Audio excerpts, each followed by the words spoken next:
Warning. The following content is intended for immature audiences only. The opinions of these two fine gentlemen should not be taken seriously at all. The JTS 51 podcast.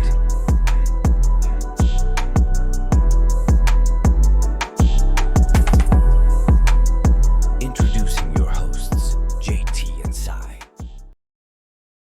All right, so 1, 2, 3. Okay, there we go. We're getting good at clapping, if nothing else. If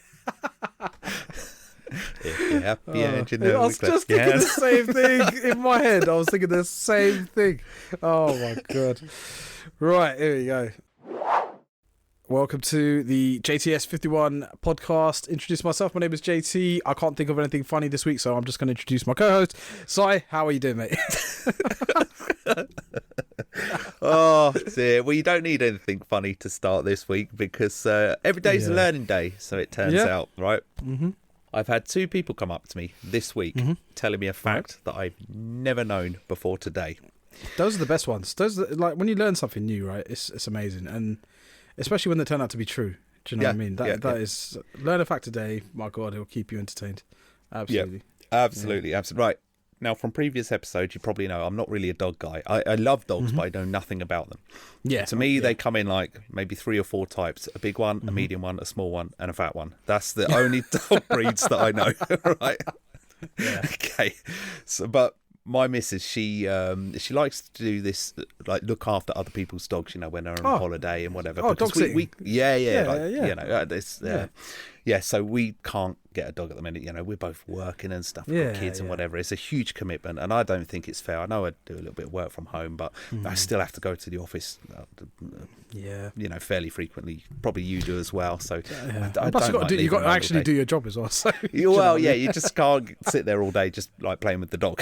Right? But in any case, so she volunteered herself to look after her friends' dogs. Again, there was a small one and a medium fat one. If anybody wants to know what breeds they are, I just thought I'd clarify that. So one sec. So sometimes, like, you could be at work and when you come back, there's just random dogs in your house. Yes. 100%. Oh, okay. Yep. Wow. Yep. Sometimes I don't even get a warning. It's just like, I just rock up and I'm just like, some dogs are barking at me. I'm just like, if I turn up to the right house here. You know, who the hell is this? Your wife's like, oh, this is Timmy. He's staying with us this week. Yeah. But in this instance, my missus goes, we're going to have a couple of dogs today when you get home from work. I was like, yeah, no problem. And she goes, and the owner, you know, she was very good. She's getting their anal glands cleaned out so they won't make a mess or whatever. And I'm like, is that what now? What? Is that... Yeah. They're doing a what now? Oh, yeah, they paid for the vet to go and clear out their anal glands. Oh, my just like, right. God.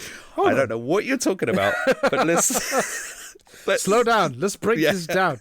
Don't just drop this on me at like, 7 o'clock in the morning. I've just figured out how to put my pants on the right way around. I haven't had my morning coffee yet. Why are we talking about dogs' arseholes? Yeah, what's going on here? Yeah. So anyway, it turns out that in some breeds of dogs, right, to anyone that's out there that knows about dogs or vets or whatever, I have no idea what's going on here. This is what I've heard. But in any case, some breeds of dogs that they get a build up of some sort of discharge or something in their arse. Oh God!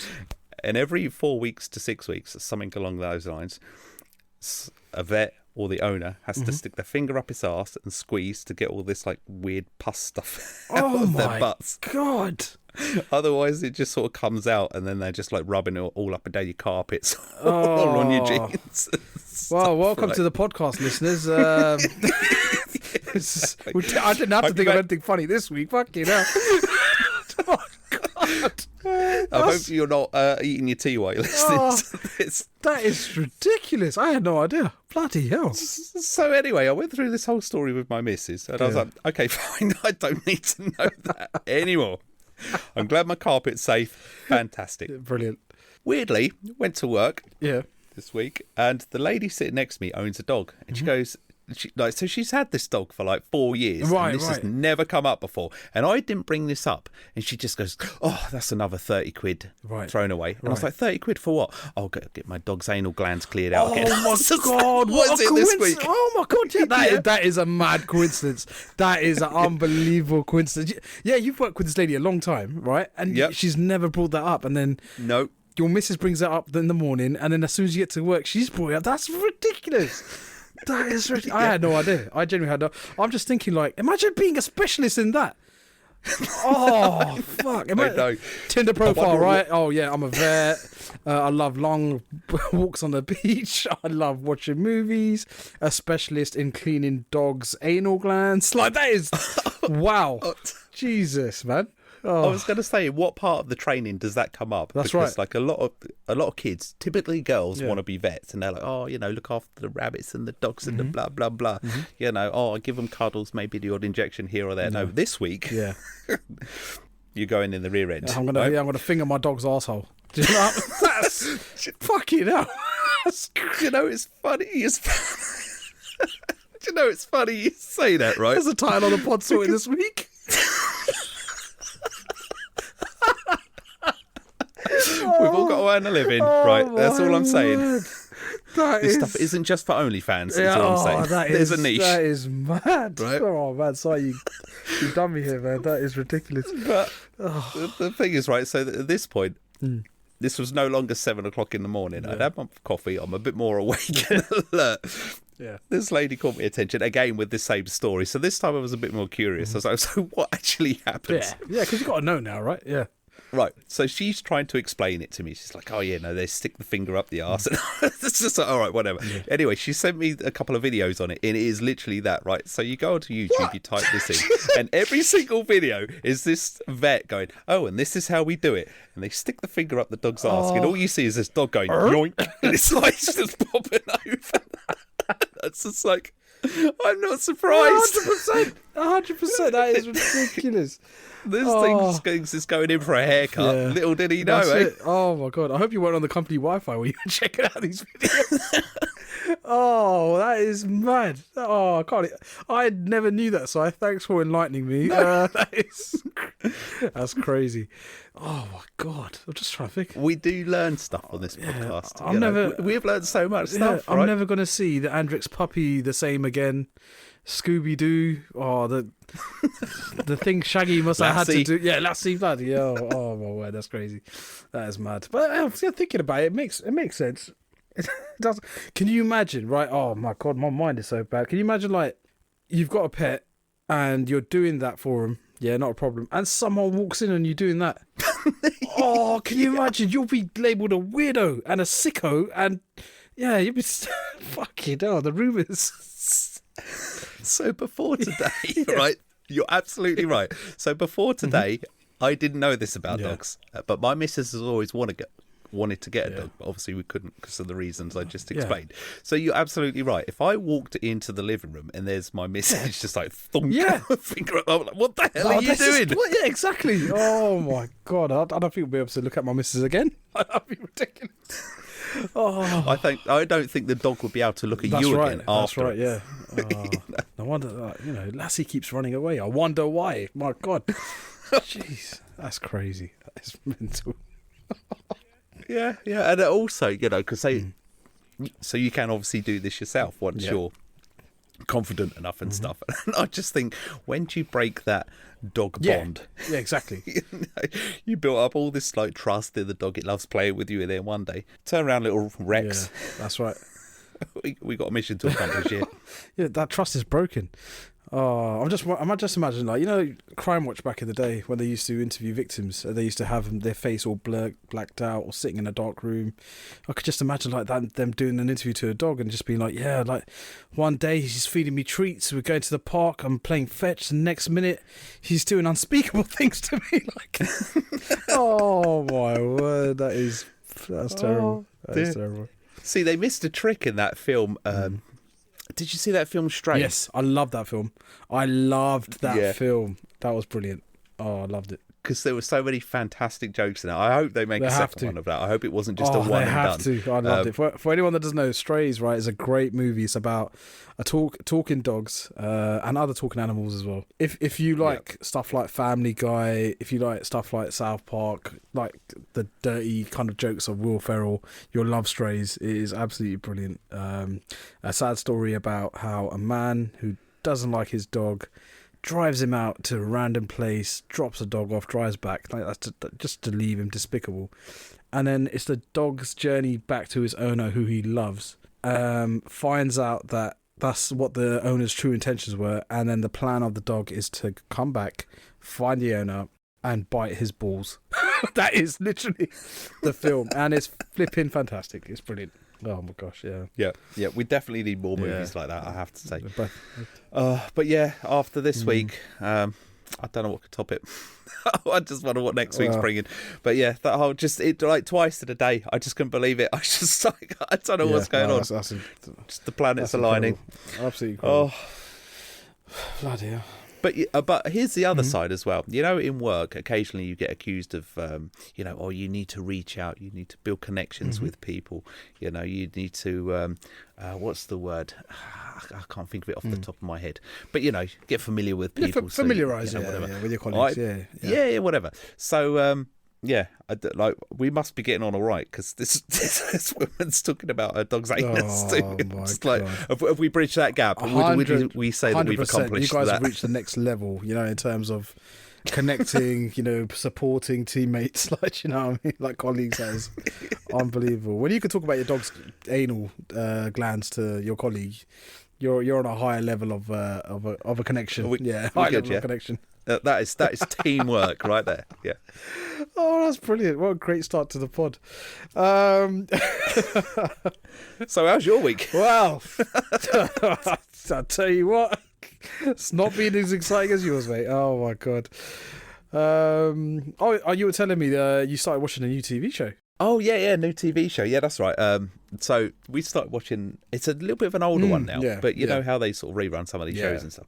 So we'd run out of all the things that I'd heard of. So we started watching this show called Lucifer. Right, and I've heard of that one. Yeah, it's this sort of comedy, light-hearted show. Where I don't think I'm giving anything away here because the whole series is completed. It's done and dusted. Yeah. But anyway, essentially the main character's the devil, and he's trying to build relationships, and he's ends up joining the police force, and they solve murders and blah blah. It's actually a really good show. I'm really enjoying it. Like the main two actors are fantastic. It's got a proper thread of the story through it.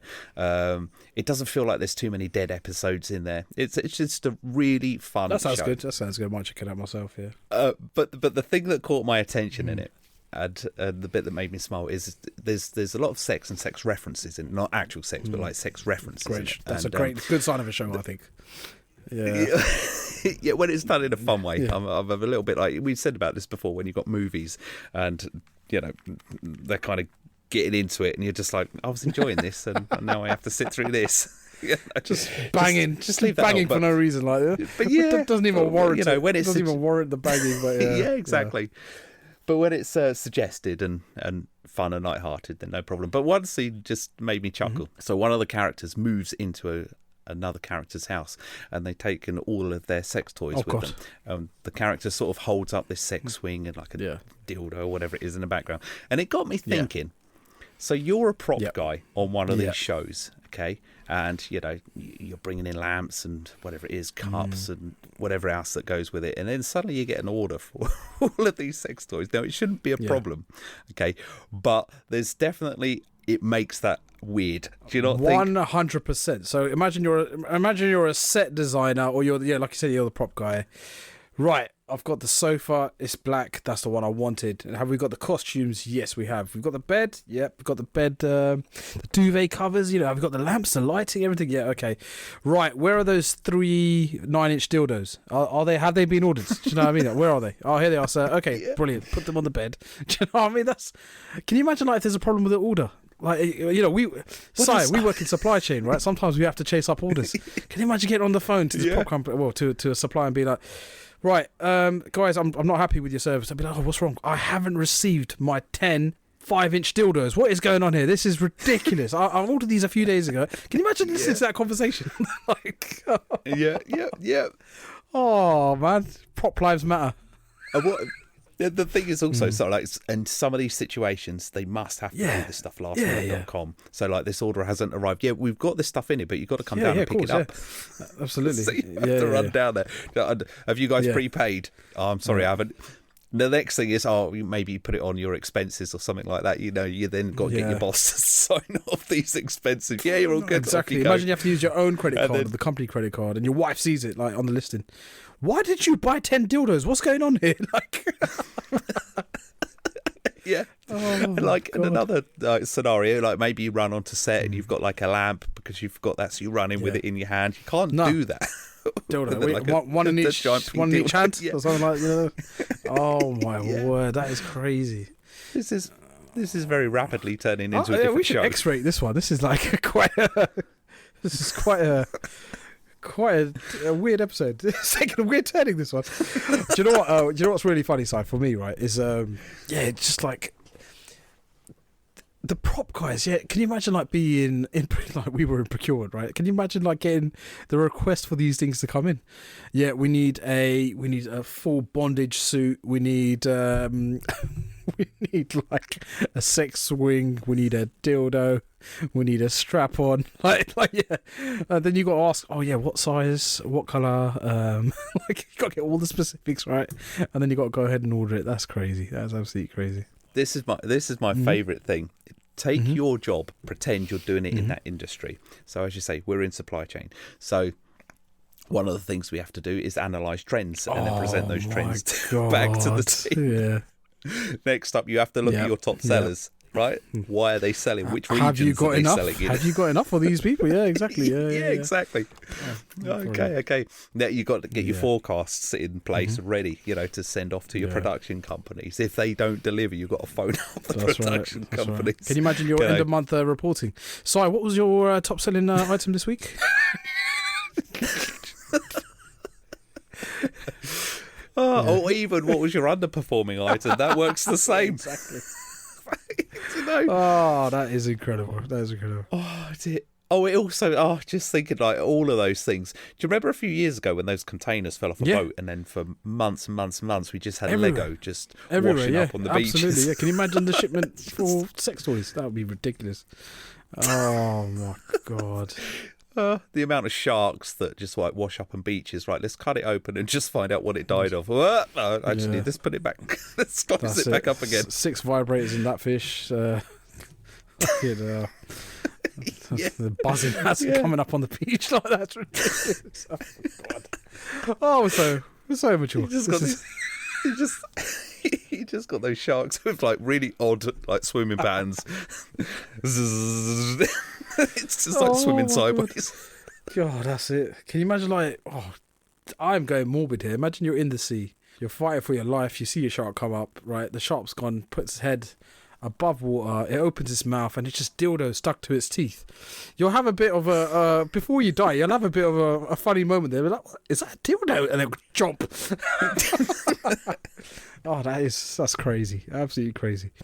I'll tell you what, son. It was I don't know if you're like me, mate. Honestly, sometimes obviously we work from home. Sometimes we're in the office. During your lunch break, you might watch a bit of TV, YouTube, whatever. I found this to be an occurring theme. So I'll put on, for example, like a comedy show if I'm watching normal TV. Yep. I've got my lunch. I'm enjoying my lunch thoroughly. This is brilliant. And then you got the damn adverts. If you're not watching on demand, you're watching live, so you got the adverts coming on. I'm laughing at the comedy show. I'm munching away my food, and the next thing you know, the choice of adverts by comedy TV channels is the worst I've ever seen. The reason being, right? So, like I said, I could be munching a burger. I'm laughing my head off. Advert comes on. Young Yolandi in Africa has not had a meal for the past week. You're £2 a month, and they show young Yolandi, and she's struggling, and there I am, fat bastard with a fucking burger in my hand and munching away. Do you know what I mean? It just kind of puts you off your food and everything. I know it's terrible, but the choice of adverts sometimes are really, really like, fucking hell, I don't know. They put you off, man. They literally put you off. I think that is definitely planned to get those on during the day. The one that I saw the other day, so I don't know, it's a bit of a dog theme this week, but there's a couple of shows on in the UK where people go and rescue dogs. So there's this rescue centre, They have a bunch of dogs in there, and it's like quite a light-hearted show with a little bit of a sob story in it. They tell you about like the treatment of the dog or whatever, but they try and keep it as light-hearted as bad stories about dogs can be. Anyway, so but people go and visit the dog shelter, and they take the families along and stuff, and then they have a little area where the dogs come out, and the people that want to adopt them sort of sit there. Rescue them, whatever you call it, I don't know. Anyway, play some sad music in the background as well. Do you know? Right, and then the dogs run out and they're all cheery, happy, and then they have a little discussion whether they can manage it. Sometimes the dogs come in like there's like 2 or 3 part of a little group, so they try and keep them in the group and stuff. Anyway, it's quite it's not too serious because it's sort of aimed at families, and occasionally like my kids sit down and watch it, whatever, and then it will cut away to an advert and it'll be for like Viagra. Oh my god. And I'm just like, whatever. And this is it. But the thing is, the kids are curious, so they're like, Dad, what's this? And I'm like, it's just, stitched up. I feel like it's what can you stitched up. do? Your dad, like your son comes up to your dad. What's that? What's a Viagra tablet? What the fuck do you say in that situation? There's nothing that you could say that will, like, depending on the age of your kid, there's nothing that you can say that will make the situation any better, is it? Like, oh well, son, sit down. I'll tell you a story. As you get older. Oh, that's terrible. There's so many adverts like that. There's one for thrush. So, are you suffering from thrush? Well, you won't anymore with I don't know, with this company's new product. And then you got you got Viagra. You've got fucking hemorrhoid cream. Hemorrhoids is the other one. That's another one. Yeah. And they always seem to be in these family shows. Like there should be like a we used to have the watershed in the UK, didn't 9 we? PM. So like you could show all this stuff after like 9 o'clock or something. But now it's just like no, you're watching catch up now. We'll just throw it on there. That's what I'm thinking. Like, you're getting stuck into an episode of Countdown, and then next thing you know, you're getting warned about hemorrhoids. Like, I think they know their target audience. They know when people are watching, but it's just, oh mate, it's so bad. It's so bad. Yeah, some adverts are crazy, absolutely crazy. Bloody hell. But yeah, the one about the starving kids and stuff. Yep. The thing is, I just don't know where the money. On a slightly more serious topic, I just don't know where all the money goes. I watched a thing years ago. I'm sure I've said this in the past, right? Where one of our comedians, I think it was Lenny Henry or somewhere like that, did something in Africa, and it turns out that you could literally build a house for like 800 quid. Now, obviously, this wouldn't be some 2 up, 2 down, 2-bedroom driveway jobby, but 800 quid, for like a decent-ish house, Okay, I don't know if it would have all the plumbing and electrics in there, probably not, but even so, right? Probably the equivalent of what they could have in that area at that time. Right. So it goes to show how corrupt a lot of these countries are, because there must have been trillions poured into these countries, and then what you get is little pockets of super rich people, and everybody else is still poor. Yeah. Oh man, trust me. Like I've always thought, like, when it comes to charity, how much of that money actually goes to the charity, and how much actually goes into the pockets of people, volunteers, shall we say? And if there is much corruption around these places, this podcast has taken a weird turn. I've got to be honest. Like, no, it's just. Oh man, I see so many different adverts. Like the last one I saw a few days ago was £2 a month for donkeys that have been treated harshly. So I'm thinking, my God, like this is really pulling on your heartstrings. This is crazy. And then there I am tucking into my food again. I'm thinking, oh man, these guys really they put you in a really high mood when you're watching your comedy shows. Your American TV show sitcoms with like laugh tracks. You're laughing along, something in the background. You're laughing. Advert comes, they bring you right back down to earth with these really sorry adverts. Really, really put you down. And then I think it's like it must be a thing, because I'm pretty sure these TV execs know people will more often than not change the channel if they're a little bit, affected by these adverts, like bringing them down. Surely that's like a thing. Like don't do it in the middle of a comedy show. Do it like in the middle of I don't know, some sort of serious documentary. Then play those kind of adverts. But I suppose you pay for your time in it, and that's where they can slot you in. So it is what it is. It is crazy. Some of these adverts are way too much though.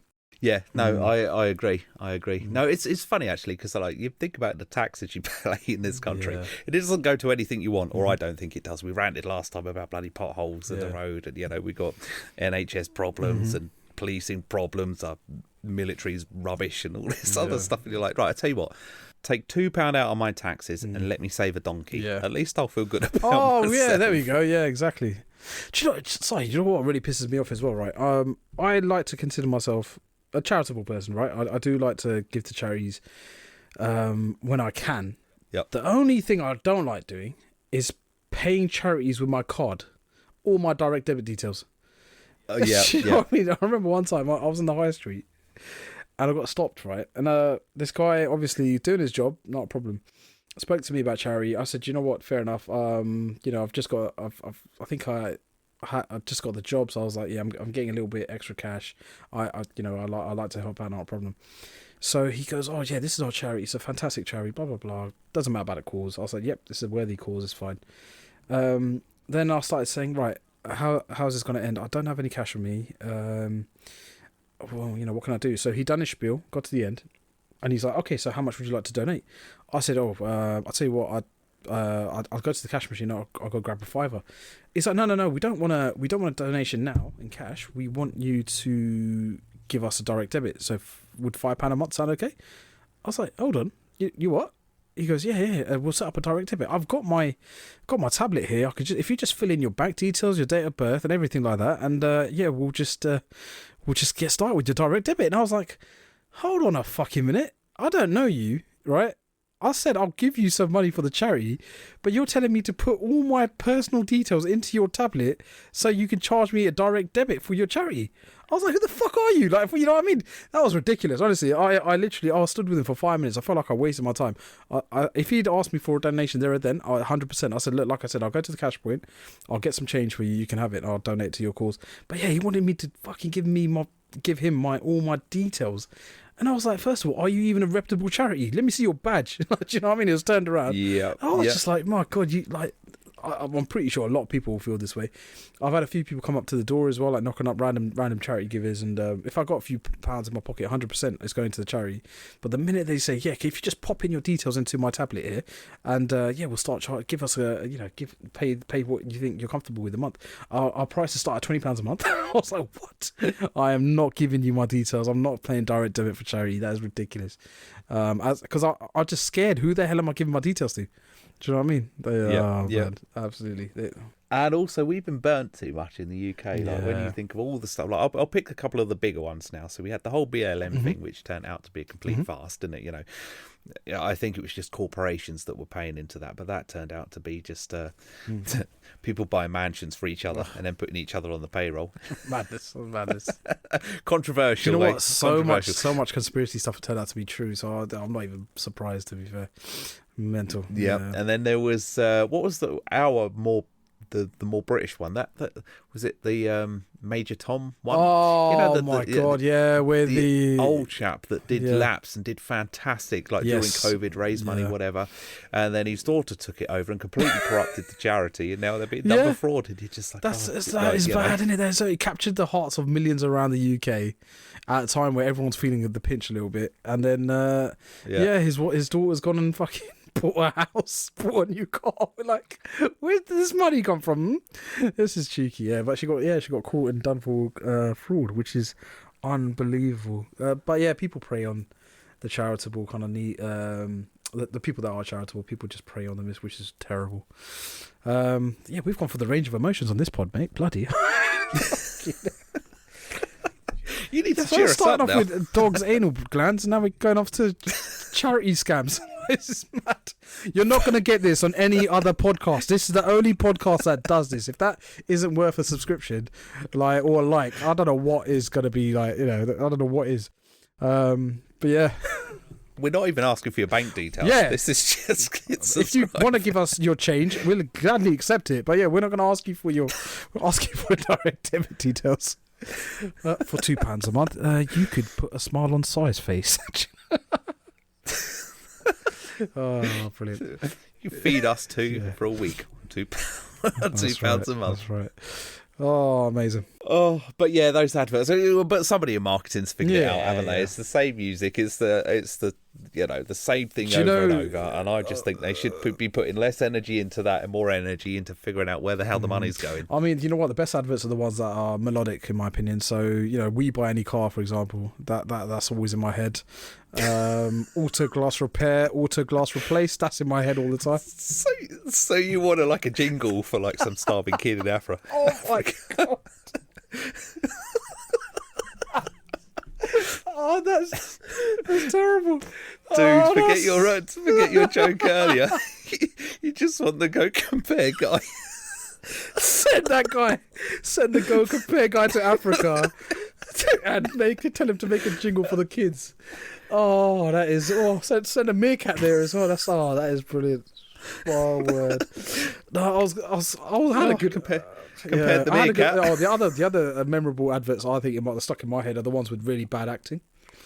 Like super bad acting. You know, the ones that are like a company has got no money for a budget for some sort of advert, so they've literally picked up any Tom, Dick and Harry on the street and just said, look, here's a few props, just please go and make us an advert.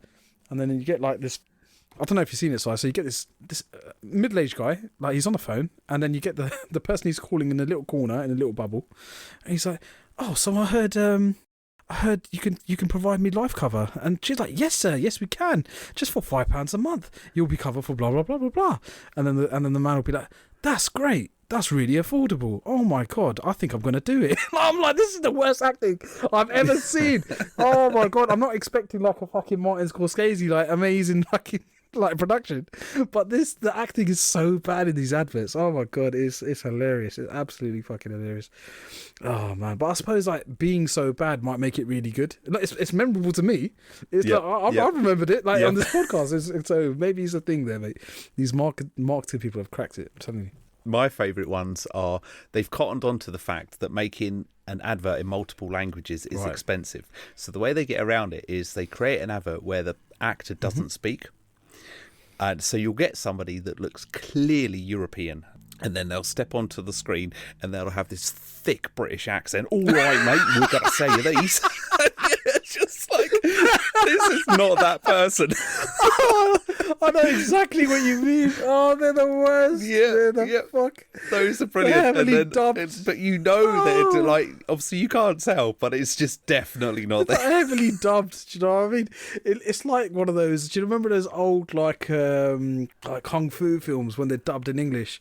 So the guy said, so the guy has said his English bit, but his mouth is still moving. You know, still going. Like, that's what it's like to me. But those are brilliant. Oh, those are absolutely brilliant. I used to love those films because they seem to have fixed that now, so the dubbing actually fits a bit more with it. Like I was watching something the other night. There's loads of really good ones out there. I'll have to find some. There was one I was watching where it took me a good chunk of time to realise they weren't speaking. Like, I was only half watching it, to be fair, but it wasn't English because the dubbing was so good in it. It was like some German thing, and I was just like, that's amazing. So they fixed that not talking when they're talking thing. But I kind of like the old cheesy movies where they did. They've actually gone a step further, mate. So I was watching a movie on Netflix, and literally in the first 5 minutes, I had no idea it was a Spanish film, but it was dubbed in English because the dubbing was done so brilliantly. They even captured the tone of the person, so that person speaking in Spanish in a certain tone, and the British or the English way is also matching the tone and matching, you know, when the people are like speaking very softly or when they're speaking quite loudly, like it really, really matches. And it took me a while to realise that this has been dubbed in English. It's not a native English film.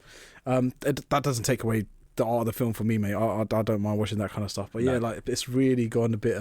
It's gone really good actually. That you pointed it out, it really has. Oh, amazing. My favourite ones in those films is when you have actors that have got thick, like I'd pick a British accent, like Vinnie Jones, for example, and then you see like a French translation of something like him, but they've got a person that sounds like him, but doing the French accent, and you're just like, that's brilliant. That's fantastic. Those are hilarious. Oh, word. Well, it's that time again. It's the end of the episode. Thank you so much for listening to me and Sai ramble on this week. It's been a range of emotions, to be honest. My word. We've been on a roller coaster. We've taken you on a ride. We should have charged you, a ticket for the fucking ride that we took you on this week. Thank you so much for listening. All that usual crap that the intro will say. Hit the like button, subscribe, chuck us some comments. You know, anything you like. Give us a comment. Yep. If you've got a question for me inside, post it in the comments. We'll make sure we will answer it next week. That's it from me. These outros are getting better and better every week, I'll tell you. We're polished, mate. I tell you, polished. Any sponsorship deals out there, me and Si are available. We can bad act. We can not talk, and somebody could give me a Russian accent. Yeah, 100. That's it. Fantastic. All right. Anyways, take care, all. Have fun. Catch you at the next one. Bye. Thank you for listening to the JTS 51 podcast. For more epic content, please like, subscribe, and hit the notification bell for future episodes.